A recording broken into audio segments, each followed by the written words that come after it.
어, 설마 했습니다. 어, 굿셀 집사님들 세 분이 간증하시는 것을 보면서요. 그래서 사실 이번 주 월요일에 출근을 하면서 잠시 생각했습니다. 혹시 설마 목사님께서 갑자기 간증을 하라 하시지는 않으실까? 그런데 권사님께서 전화하셔서 말씀하셨습니다. 간증하시라고요. 웃음이 나왔습니다. 왜냐하면 월요일에 그 생각을 하면서 내가 만약 간증을 하게 된다면 하고 제 자신에게 질문을 던졌기 때문입니다.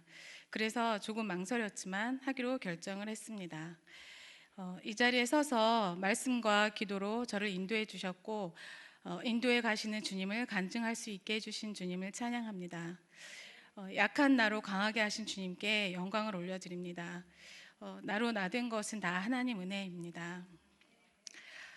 저는 초등학교 때부터 교회를 다녔고 성인이 되어서도 교회를 떠나지 않고 성가대에서 봉사를 했지만 늘 제한에 부딪힘으로 1년을 넘기지 못하고 그만두고 얼마 후에 또 다른 성가대에 들어가 1년 봉사하고 또 나오고 하며 나홀로 신앙생활을 했고 아는 사람 없어서 편하다는 말을 하면서 또 어느 때는 외로워하면서 그렇게 젊은 시절 교회를 다녔습니다.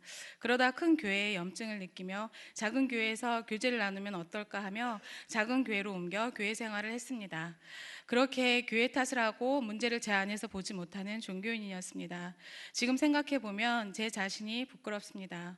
그러나 교회에 대한 생각 외에 그 당시에 제 안에는 답답함이 있었습니다. 어렸을 때 대형교회를 다니며 뜨겁게 찬양하고 기도하는 자리가 익숙했지만 긴 기도 시간에 기도가 나오지 않았고 나라와 교회를 위해 기도할 때에도 어떻게 기도해야 할지 몰라 눈만 감고 있는 제가 답답했습니다. 구하는 기도에 익숙했고 문제나 어려움이 있을 때만 주님을 찾는 문제 해결의 주님으로 늘 주님은 저에게 멀리 계시는 분이었습니다. 그러나 그런 답답함에도 주님을 알고 싶은 갈망이 별로 없었기에 말씀을 읽어야 한다는 생각도 하지 않으며 결혼하고 아이를 낳았고 그렇게 시간은 계속 흘러갔습니다. 아이들이 어느 정도 성장한 후 캠핑을 즐겼던 저와 저희 가정은 꼭 주의를 지키는 것은 율법적이야 라고 자기 합리화를 하며 오락가락하며 불편한 마음으로 신앙생활을 했습니다. 그러던 가운데 아이들 양육의 의견 차이로 남편과 저는 조금씩 관계가 어려워졌습니다.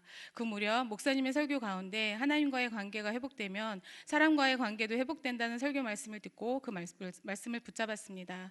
이참에 주님과 관계를 회복해야겠다는 결심을 하게 되었습니다. 문제 해결의 주님으로만 알고 있던 저에게 주님은 문제를 통해 만나 주셨습니다. 주님, 저 힘들어요. 저 이제 주님 제대로 믿고 싶어요 라고 기도했습니다. 교구에 들어서 믿음의 지체들과 제대로 믿음 생활하고 싶어요 라고 기도했습니다. 이 기도에 응답해 주신 것 같습니다. 아니, 응답해 주셨습니다. 그리고 그 후로 말씀과 기도로 주님은 저를 제대로 잡아주시고 인도해 주시기 시작하셨습니다. 정말 처음으로 말씀 읽기를 시작할 때 앞점을 가지고 기도하고 제사장 기도에서 4번씩 반복하며 읽을 때 마음에 와닿는 말씀으로 기도하는 것이 너무 좋았습니다.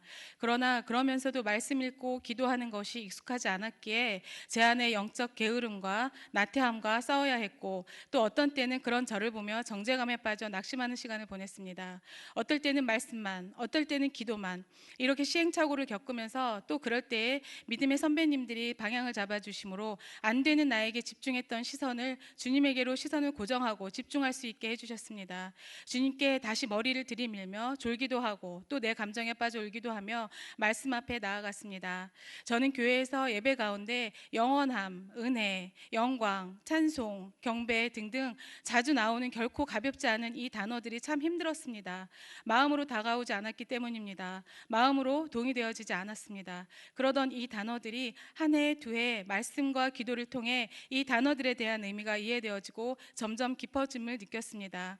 예배에 대한 제 마음의 태도가 바뀌었습니다. 내 감정에 의해서 결정되어지는 것이 아닌 예배를 받으시는 그분을 바라보게 되었고 찬송하게 되었고 기도하게 되었고 영광을 올려드리며 합당하다는 고백을 하게 되었습니다. 경배하게 되었습니다. 이것이 저에게는 얼마나 감사하고 기쁜지 모릅니다. 주님 존재를 기뻐하게 되었습니다. 드디어 머리가 아닌 그냥 지식이 아닌 기쁨으로 예배하게 되었습니다. 그러나 문제가 있었습니다. 제 안에 영적 교만함이 생겼습니다. 되었습니다. 이제 조금 말씀을 읽고 기도한다 하여 다른 교회를 판단하고 사람들을 판단하는 제 모습을 보게 되었습니다.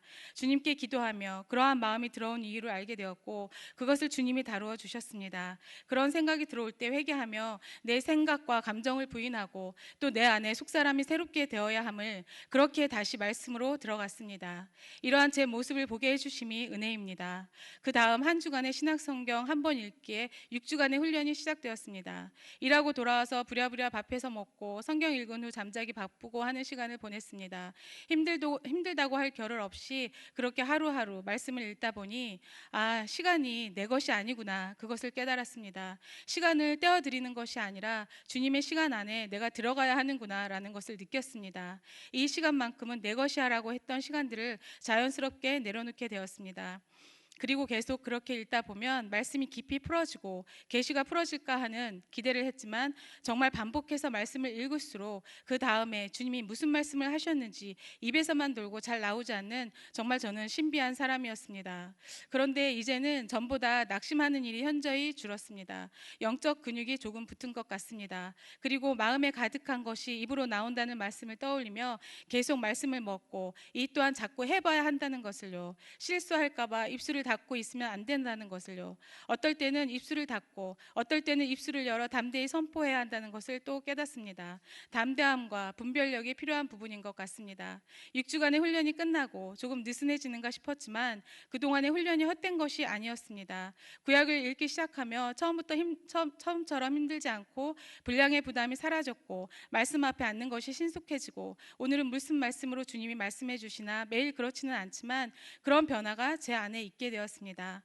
사순절 기간 동안 구약 1독과 신약 3독을 한다. 순간 다른 한켠에 그 말씀을 살아내야 하는데 조금 읽는 것도 아니고 부담이 밀려왔습니다.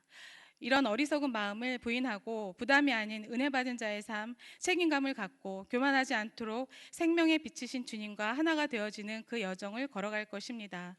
한량없이 부어주시는 성령님, 바로 말씀을 펼쳐 주님과 대면하고 호흡하며 살 것입니다. 신랑만을 바라보는 정결한 신부로 주님의 말씀을 짊어지고 가는 제사장의 삶을 살 것을 주님께 그리고 회복의 동산교회 성도님들 앞에 고백하며 간증을 마칩니다.